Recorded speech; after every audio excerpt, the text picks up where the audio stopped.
อยู่ณสถานที่ใดสถานที่หนึ่งตลอด3 เดือนอีกไม่กี่วันก็จะได้เป็นช่วงออกพรรษาประมาณสัก10 กว่าวันได้10-20 วันได้ประมาณ10 กว่าวันได้ซึ่งออกพรรษาในปีนี้ก็ตรงกับวันที่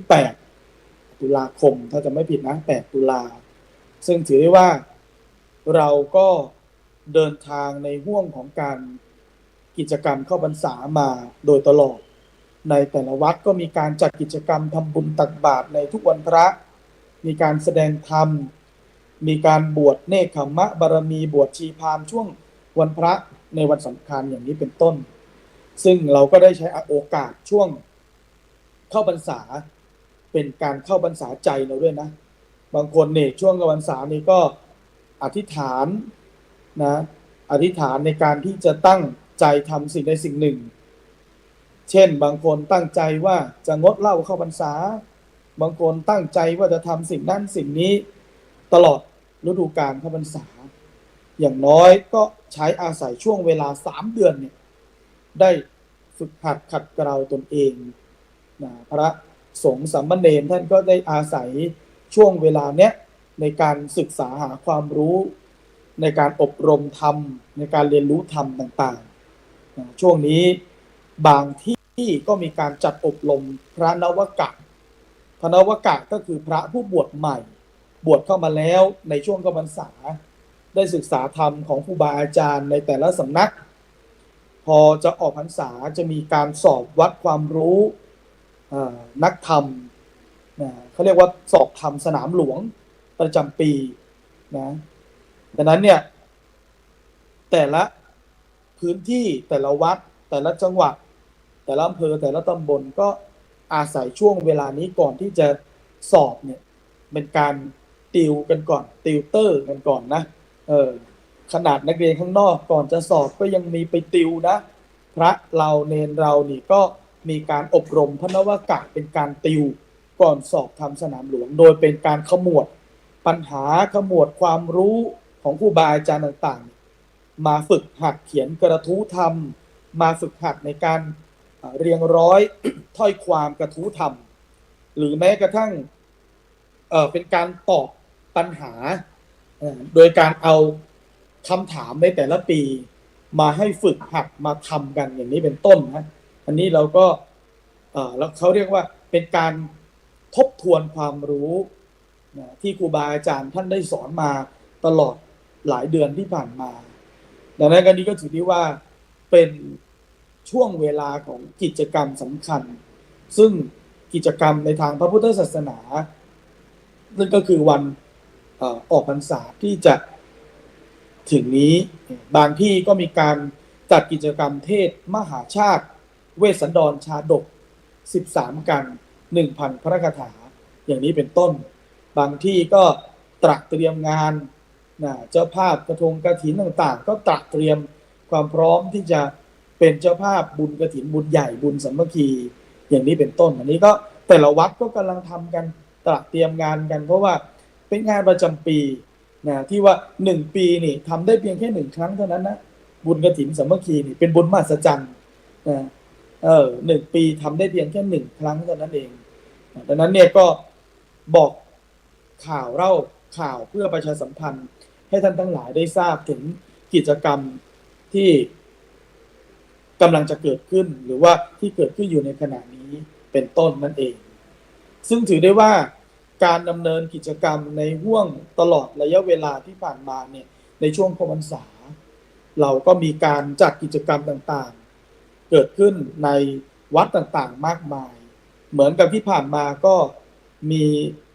เราเรียกว่าบุญศาสตร์ไทยถ้าภาคกลางก็เรียกว่าบุญศาสตร์งานศาสตร์ไทยที่บ้านแถวบ้านตะมาอยู่กำแพงเพชรก็มีงานกล้วยไข่ศาสตร์ไทยกำแพงเพชรก็มีการจัดกิจกรรมกันนะเป็นบุญศาสตร์เป็นการเขาเรียกว่าทำบุญอุทิศไปให้กับปิยชนเปตชนปิยชนที่ล่วงลับไปแล้วในช่วงเข้าพรรษานี้ก็ทำบุญอุทิศไปให้ก็กลายเป็นบุญศาสตร์ไทยเป็นบุญที่จะได้อุทิศบุญให้กับเขาเรียกว่าเหล่าเปรตเหล่า สัมภเวสีต่างๆอะไรต่างๆเหล่านี้เป็นต้นนะดังนั้นก็ถือได้ว่าเป็นกิจกรรมที่หลากหลายภูมิภาคเขาก็จัดกันนะจัดกันทำเป็นขนบธรรมเนียมประเพณีอย่างนี้เป็นต้นที่พิษณุโลกเมื่อไม่กี่วันที่ผ่านมาก็มีการจัดกิจกรรมแข่งเรือยาวประเพณีซึ่งถือได้ว่าเป็นงานประจำปีของจังหวัดซึ่งจังหวัดไหนเนี่ยมีลำน้ำที่อยู่ในจังหวัด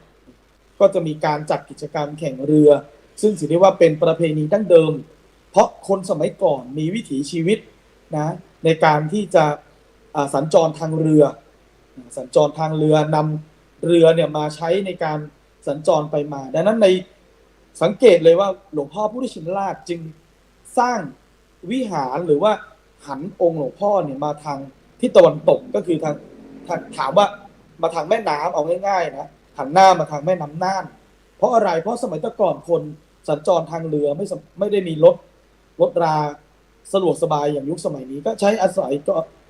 สัญจรทางเรือแม้กระทั่งสร้างบ้านเรือนเนี่ยก็ติดริมแม่น้ำ นะริมแม่น้ำนั้นเวลาที่คนสัญจรไปมาก็พอผ่านหน้าหลวงพ่อก็จะยกมือไหว้อย่างเนี้ยดังนั้นนี่ก็เป็นสิ่งที่คนสมัยแต่ก่อนคนโบราณท่านก็สร้างตามภูมิศาสตร์ของพื้นที่ต่างๆพออาศัยเรือในการสัญจรเนี่ยก็เกิดเป็นวิถีชีวิตนะจนกลายมาเป็นประเพณีการแข่งขันนะเอาเรือมาแข่งกันอย่างนี้เป็นต้นนะโดยแข่งกันที่บริเวณหน้าพระวิหารนั่นแหละหน้าวัดใหญ่เลยหน้าวัดหลวงพ่อพิชินราชนะซึ่งถือได้ว่าก็จะแข่งกันช่วงนี้ช่วงฤดูน้ำหลากปีนี้ดีตรงที่ว่ามีน้ำเยอะนะมีน้ำเยอะเพราะปีนี้เป็นปีน้ำเยอะมากเลยน้ำยังเขาเรียกว่าสามารถมองเห็นได้สมัยก่อนอาตมายังจำได้เมื่อหลายปีที่ผ่านมาเวลาจะดูงานแข่งเรือนี่ต้องชะโงกตลิ่งไปดูเพราะน้ำมันอยู่ต่ำนะปีนี้น้ำเยอะก็เลยทำให้มองเห็นเรือได้ชัดเจนขึ้นนะดังนั้นเนี่ยก็เป็นกิจกรรมหรือเป็นประเพณีหนึ่งของชาวจังหวัดพิษณุโลกที่มีการจัดกิจกรรมแข่งขันประเพณีแข่งเรือยาวเกิดขึ้นนะชิงถ้วยพระราชทานซึ่งก็มีเรือต่างๆมาลงแข่งกันมากมายมีการถ่ายทอดผ่านออนไลน์ต่างๆเป็นต้นนะอาตมาก็มีโอกาสได้ดูนิดนึงไม่ได้ไปดูในงานเพราะว่ามีงานก็เลยไม่ได้ไปดูผ่านออนไลน์แล้วนี่ดีนะสมัยเป็นเนนน้อยจำได้เลยอยู่วัดใหญ่เนี่ยงานแข่งเรือนี่ ต้องไปอยู่แถวหน้าวัดไปดูเขาแข่งเรือเพราะว่าแข่งเรือเนี่ยสนุกแล้วคนพากเรือสนุกกว่าเป็นเสน่ห์ของการจัดงานแข่งเรือเพราะว่าจะมีการพากเรือที่โหมโรงแบบโอ้รุนระทึกกันเลยทีเดียวนะดังนั้นนี่ก็นำมาเล่าประชาสัมพันธ์ให้ฟังนะเป็นการเล่าเรื่องว่าในเหตุการณ์ช่วงที่ผ่านมามีอะไรเกิดขึ้นบ้างแล้วเราสู่กันฟังญาติโยมก็จะได้รับรู้ข่าวสารต่างๆด้วยเช่นเดียวกันทีนี้เรามาพูดถึงเราก็ยังอยู่ในโหมดมงคลเนาะถ้าพูดกันง่ายๆเนี่ยอาตมาก็นำเสนอมงคลชีวิต38ประการเนี่ยมาหลายสัปดาห์ช่วงหลายสัปดาห์ที่ผ่านมาไม่ได้ออกอากาศเลยเพราะว่าติดงานด้วยบ้างสุขภาพบ้างเสียงยังไม่หายเลยเป็นเดือนแล้วเสียงยังแหบอยู่เป็นเดือนแล้วไม่หายสักทีเลยก็อาศัยช่วงเวลานี้เนี่ยมานำข้อมูลข่าวสารมาเรียงพูดคุยกันทีนี้เนี่ยเราถ้าพูดถึงความเป็นมงคลเท้าความนิดหนึ่งเผื่อญาติโยมหลายท่านเพิ่งจะเข้ามาดูความเป็นมงคลในชีวิตของคนเราเนี่ยมนุษย์เราแสวงหาความเป็นมงคลในตัวเองดังนั้นเวลาเราจะทำอะไรเราก็ดูฤกษ์ดูยามใช่ไหมเพื่ออะไรเราดูฤกษ์ดูยามก็เพื่อความเป็นมงคลกับตัวเองบางคนจะขึ้นบ้านใหม่ก็ไปดูละฤกษ์ยามงามดีวันไหนอะไรอย่างไรอย่างนี้เป็นต้นนะจะแต่งงานจะทำนู่นทำนี่บางคนถือฤกษ์ถือยามอย่างนี้เป็นต้นดังนั้นถ้าเราเอาประเด็นเหล่านี้มาจับเราจะสังเกตได้ว่ามนุษย์หรือบุคคลทั่วไปทุกคนเรามองถึงความเป็นมงคลจะทำอะไรในชีวิตเราก็อยากให้ชีวิตตนเองเนี่ยเกิดความเป็นสิริมงคลเกิดความมงคลเกิดขึ้นในตัวเองบางคนจะออกรถเนี่ยก็ต้องดูแลอย่าต้องออกวันนี้นะอย่าออกวันนี้อะไรอย่างเงี้ยนะออกสีนี้ให้ถูกโฉลกกับตัวเอง จะได้เป็นมงคลออกเลขทะเบียนนี้อะไรอย่างนี้เป็นต้นอันนี้เขาเรียกว่าความเป็นมงคลที่เรานึกถือยึดถือกันแต่ในทางพระพุทธศาสนาเนี่ยความมงคลเนี่ยแปลว่าอุดมสมบูรณ์นะในทางพุทธศาสนาพระพุทธเจ้าตัดมงคลไว้38ประการตัดไว้ในมงคลละสูตรในพระสุตตันตปิฎกขุตกนิกายซึ่งพระองค์หรือเรื่องราวเรื่องนี้เล่ากันว่าในสมัยนั้นเนี่ยมีการถกเถียงกันของชาวชมพูทวีปว่าอะไรคือมงคลนะอะไรคือมงคลของชีวิตถกเถียงกันบ้างก็ว่าการได้เห็นสิ่งต่างๆเป็นมงคลตื่นเช้ามาได้เห็นนกท้องฟ้าสายน้ำเป็นมงคลบางคนคิดอย่างนี้บ้างก็ว่าการได้ยินเสียงเนี่ยเป็นมงคลตื่นเช้ามาได้ยินเสียงนกร้องได้ยินเสียงน้ำไหลได้ยินเสียงธรรมะ เป็นมงคลนะบ้างก็ว่าการรับรู้อารมณ์เป็นมงคลตื่นเช้ามาอารมณ์ดีจิตใจแจ่มใสนี่เป็นมงคลต่างฝ่ายก็ต่างถกเถียงกันไม่จบไม่สิ้นเถียงกันไม่ธรรมดานะยืดเยื้อกินเวลายาวนานมาถึง12 ปีจนเรื่องนี้พลานไปถึงเหล่าเทวดาก็มาตรวจตราโลกมนุษย์พอเห็นมนุษย์ถกเถียงกันก็เอาเรื่องเหล่านี้ไปนั่งไปเถียงกันในเทวดาบนสวรรค์นะเถียงกันว่าอะไรคือมงคลโอ้ยเรื่องของมนุษย์เนี่ยถกเถียงกันไปถึงเทวดาก็ถกเถียงกันไม่จบไม่สิ้นจนท้าวสักกะเทวราชนำเรื่องนี้ไปกราบทูลพระพุทธเจ้าพระองค์เลยทรงประทานมงคลละสูตรว่าด้วยมงคลชีวิตทั้ง38ประการเวลาที่พระท่านเจริญพระพุทธมนต์งานมงคลท่านก็จะนำบทเนี้ยมาสวดเวลาท่านสวดก็จะมีมรคนายกนี่ให้เราไปจุดเทียนน้ำมนต์ถวายน้ำมนต์นะกบฏนี้แหละอาเสวนาจะพาลานางปันทิตานางจะเสวนาปูชาจะปูชนียานังเอตมังคณวุตมังอะไรนะดังนั้นเนี่ยเราได้นำเสนอมงคลมา6อย่าง6มงคลแล้วนะที่ผ่านมามงคลที่1อาเสวนาจะพาลานังคือการไม่คบคนพาลมงคลที่2ปันทิตานันจะเสวนาคือคบบัณฑิตมงคลที่3ปูชาจะปูชนียานังบูชาบุคคลที่ควรบูชามงคลที่4คือปฏิรูปเทสวาโสจักอยู่ในถิ่นที่เหมาะสมนะ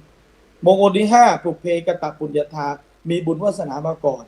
มงคลที่6คืออัตตสัมมาปณิธิจักคือตั้งตนไว้ชอบดังนั้นวันนี้ก็จะนำเสนอมงคลข้อที่7นั่นก็คือพาหุสัจจันจักนั่นหมายความว่าการเป็นผู้ได้ยินได้ฟังมากเป็นพหูสูตรนะคำว่าพาหุสัจจักนั่นหมายความว่าพาหุนี่แปลว่ามากสัจจะแปลว่าความจริงคือการได้ยินได้ฟังมามากนะซึ่งในทางพุทธศาสนาเนี่ยไม่ได้หมายถึงการรับรู้ข้อมูลข่าวสารจำนวนมหาศาลนะไม่ใช่ว่าได้ยินเรื่องนั้นเรื่องนี้มาเพียงเท่านั้นนะหรือบางคนรู้เรื่องชาวบ้านตั้งแต่ปากซอยยันท้ายซอยเนี่ยรู้ทุกครอบครัวอย่างนี้ไม่ใช่นะอย่างนี้ไม่เรียกว่าเป็นผู้ได้ยินได้ฟังมามากในทางพุทธศาสนาเนี่ยท่านหมายรวมถึงการเล่าเรียนการฟังธรรมการรับรู้ข้อมูลจากครูบาอาจารย์ตั้งใจและมีวิจารณญาณนี่คือข้อที่สำคัญมากเลยงั้นในยุคปัจจุบันเนี่ยเรามีเฟกนิวเยอะมากเลยนะโยมนะสำคัญที่สุดเวลาที่เราได้เป็นผู้ที่ได้ยินได้ฟังมามากไม่ได้หมายความว่าเรารับรู้เรื่องชาวบ้านเขามามากแต่หมายความว่าเราเป็นผู้ที่ศึกษาข้อมูลได้ยินได้ฟังจากครูบาอาจารย์ได้ฟังธรรมะได้เล่าเรียนศิลปะวิทยาการต่างๆสำคัญที่สุดเนี่ยเมื่อเราเสพข้อมูลข่าวสารรับรู้ต่างๆมาเราก็ต้องรับรู้ด้วยปัญญาพอรับรู้อะไรมาก็ต้องมีโยนิโสมนสิการในการกลั่นกรองหลักการหรือว่าสิ่งที่เรารับรู้มาอย่างดีที่สุดเพื่อให้เราเรียกว่าต้องมีวิจารณญาณในการตัดสินใจในการไตร่ตรองข้อมูลที่เรารับรู้มาดังนั้นนี่คือพาหุสัจจะคือการเป็นผู้รู้เป็นผู้ฟังเป็นผู้ได้ยินได้ฟังมามากนั่นเองนั้นความสำคัญของพาหุสัจจะสำคัญที่สุดคือเป็นการสร้างปัญญาและโลกทัศน์ที่กว้างขวางในข้อแรก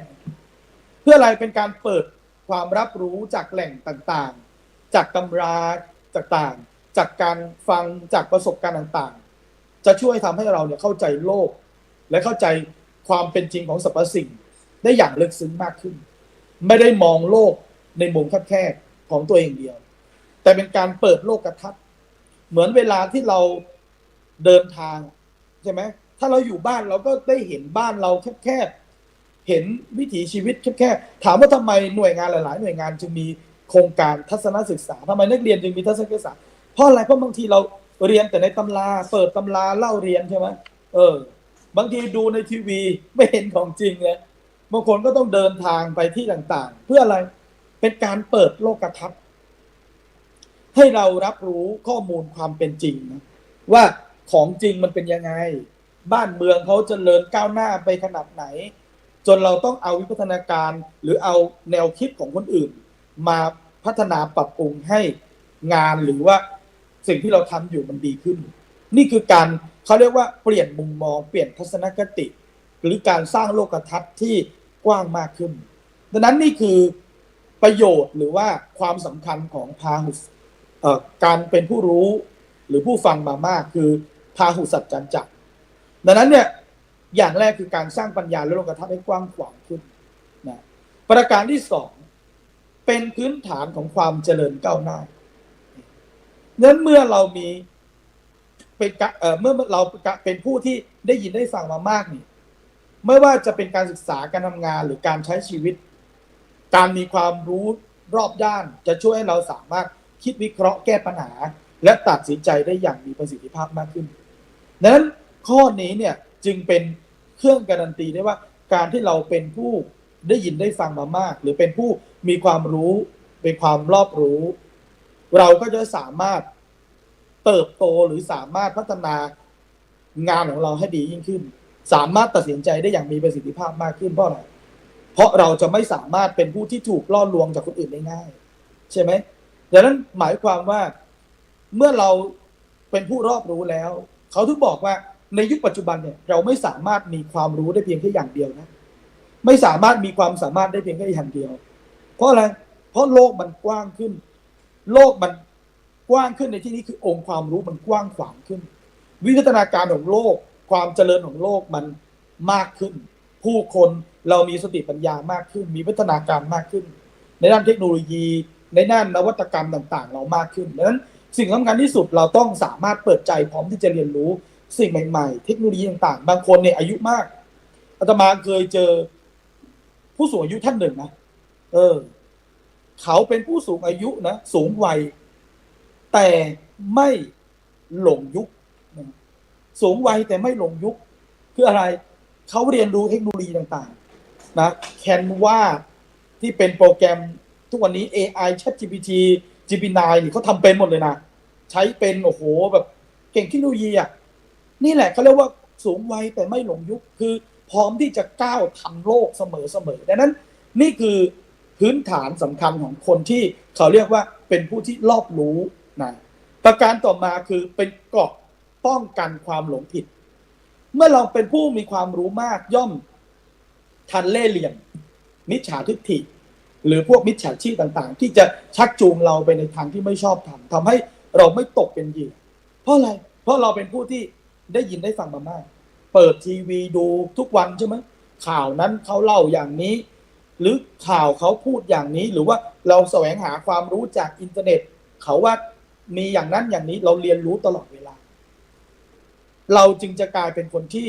ทันโลกทันเหตุการณ์อะไรที่เข้ามาใหม่ๆอะไรที่เกิดขึ้นอย่างเงี้ยเราก็สามารถรู้ทันได้เดี๋ยวนี้เขาสามารถบล็อกเบอร์มิจฉาชีพได้เห็นไหมบัญชีม้าอะไรต่างๆเนี่ยดังนั้นนี่แหละเขาเรียกว่าเป็นเกราะป้องกันความหลงผิดได้ประการสุดท้ายคือเป็นแหล่งอ้างอิงและสร้างความน่าเชื่อถือเมื่อเราเป็นผู้ที่มีความรู้จริงใช่ไหมย่อมสามารถดำรงตนให้เป็นประโยชน์กับผู้อื่นได้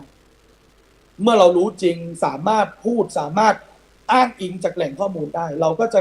เป็นประโยชน์กับผู้อื่นให้เพราะผู้อื่นในชุมชนในสังคมเราให้ความเคารพเชื่อถือได้โอ้คนนี้นี่เก่งนะเป็นคนที่ทันโลกทันสมัยนะเป็นคนมีความสามารถนะเห็นไหมอันนี้คือคุณสมบัติหรือความสำคัญของผู้ที่ได้ยินได้ฟังมามากเหมือนกับพระสารีบุตรท่านเนี่ยเมื่อครั้งยังเป็นมารดหนุ่มชื่อว่าปฏิสัตว์ ท่านได้แสวงหาครูบาอาจารย์ท่านได้ไปพบพระอัสสชิท่านเดินบิณฑบาตอยู่พระอัสสชิเนี่ยบิณฑบาตพออุปติสสะเนี่ยมองเห็นพระอัสสชิโอ้โหจริยวัตรเนี่ยท่านงดงามมากก็เลยค่อยๆแอบซุ่มตามพระอัสสชิไปจนพระอัสสชินั่งฉันพระตาหารจนเสร็จอุปติสสะนี้เข้าไปกราบแล้วสอบถามว่าท่านมีครูบาอาจารย์หรือศาสดาหรืออย่างไรพระอัสสชิพูดเพียงแค่ประโยคสั้นๆเพียงบทหนึ่งว่าเยธัมมาเหตุปัตถวาเตสังเหตุตถาคโตอาหะเตสัญจโยนิโรโทจักเอวังวาทีมหาสมโนแปลความว่าธรรมเหล่าใดเกิดแต่เหตุพระตถาคตตัดเหตุแห่งธรรมเหล่านั้นและความดับแห่งธรรมเหล่านั้นพระมหาสมณะมีปกติกล่าวอย่างนี้เพียงวลีสั้นๆเพียงคำสั้นๆแค่นี้ทำให้อุปติสสะเกิดปัญญาเห็นแจ้งในสัจธรรมถึงขั้นบรรลุเป็นพระโสดาบันเลยนะเพียงแค่วลีสั้นๆประโยคสั้นๆแค่นี้เองจนนำความรู้เหล่านี้ไปเล่าให้เพื่อนฟังนั่นก็คือโกริตะชื่อจะคล้ายๆญี่ปุ่นไปอย่างนั้นก็ต่อมาก็คือชื่อว่าพระโมคคัลลานะนั่นแหละจนได้บรรลุธรรมตามอุปติสสะเนี่ยหรือภาษาลิบุตรเนี่ยนะเพียงกล่าวประโยคเดียวกันเนี่ยเยธัมมาเหตุปัตถวาเตสังเหตุตถาคโตอาหะเตสัญจโยนิโรโทจักเอวังวาทีมหาสมโนเนี่ยตัดประโยคเดียวกันนี่เองทำให้โกริตะหรือพระโมคคัลลานะเนี่ยพอได้ยินได้ฟังเนี่ยได้บรรลุเป็นพระโสดาบันเช่นเดียวกันนะเนี่ยไหมนั้นเนี่ยเพียงแค่ได้ยินได้เป็นผู้ที่เป็นตัวอย่างของการได้ยินได้ฟังมามากเพียงกล่าวเล็กน้อยพูดเล็กน้อยแต่ด้วยปัญญาที่กว้างขวางจึงสามารถทำให้เข้าใจแก่นธรรมได้ทันทีเลยอันนี้ก็ถือได้ว่าเป็นในส่วนของพาหุสัญจักที่เรียกว่าการเป็นผู้ได้ยินได้ฟังมามากนั่นเองดังนั้นเนี่ยญาติโยมท่านสาธุชนทั้งหลายเมื่อเราเป็นผู้ที่ได้ยินได้ฟังมามากนะเราก็จะสามารถรับรู้ข้อมูลข่าวสารให้ทันท่วงทีทันเหตุการณ์หรือสามารถเท่าทันโลกในยุคปัจจุบันได้อย่างดีที่สุดเลยอะไรที่เข้ามาเราก็จะได้กลายเป็นคนที่ไม่หลงยุคนะเพราะอะไรเพราะเราเป็นผู้ได้ยินได้ฟังมามากข้อมูลดีๆเราก็รับรู้อะไรที่ไม่ดีเราก็เขี่ยออกไปจากชีวิตแต่เราก็ไตร่ตรองให้ดีโดยใช้หลักการของโยนิโสมนสิการมาเป็นบรรทัดฐานในการกลั่นกรองข้อมูลอย่างเป็นเหตุเป็นผลว่าข้อมูลที่เรารับรู้มาเนี่ยเป็นประโยชน์ไหมเป็นคุณไหมหรือเป็นโทษนะหรือว่าข้อมูลเหล่านี้เป็นจริงไหมอ้างอิงได้ไหมนะดังนั้นสิ่งเหล่านี้เนี่ยจะทำให้เราเป็นผู้ที่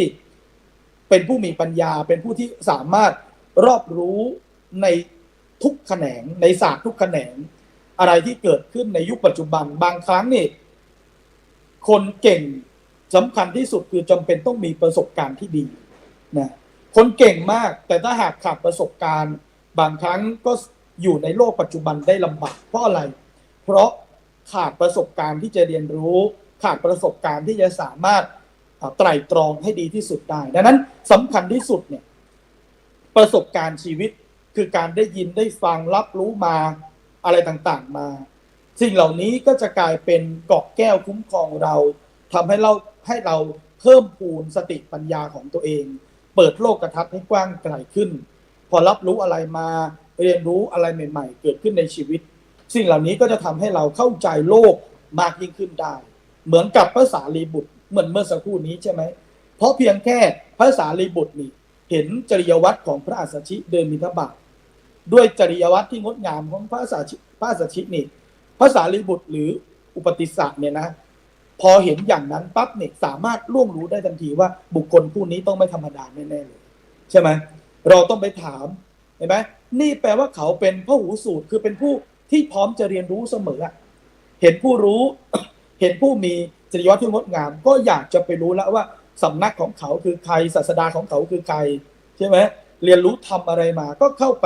ไปสอบถามครูบาอาจารย์จนท่านได้กล่าวธรรมสั้นๆให้ฟังจนได้ดวงตาเห็นธรรมแล้วพระอ อัศชีนี่ก็พาไปบวชกับพระศาสดาจนต่อมาเรียนรู้ธรรมได้เป็นพระธรรมเสนาบดีนะเป็นพระอัครสาวกเบื้องขวานะได้รับเอตตัคคะเป็นผู้เลิศกว่าภิกษุทั้งหลายเป็นผู้มีปัญญามากเห็นไหมดังนั้นเนี่ยจึงยกตัวอย่างให้ชัดเจนได้ว่าเมื่อเราเป็นผู้เรียนรู้มามากฟังมามากเราก็จะสามารถทำท่วงทีมิจฉาชีพใดๆหรือมิจฉาทิฏฐิใดๆจะเข้ามาก้ำกายก็ไม่ได้ดังนี้ก็นำให้ท่านทั้งหลายได้ฟังดังนั้นในวันนี้ในท้ายที่สุดแห่งธรรมต้องขออ้างเอาคุณพระศรีรัตนตรัยสิ่งศักดิ์สิทธิ์ทั้งหลายในสากลพิภพก็โดยบันดาลปิบานพรให้ญาติโยมทั้งสาธุชนทั้งหลายเจริญด้วยจตุรพิทพรชัยทั้ง4ประการมีอายุวรรณะสุขภระปฏิภาณธนสารสมบัติธรรมสารสมบัติทั่วหน้ากันทุกท่านทุกคนเธอขอเจริญพร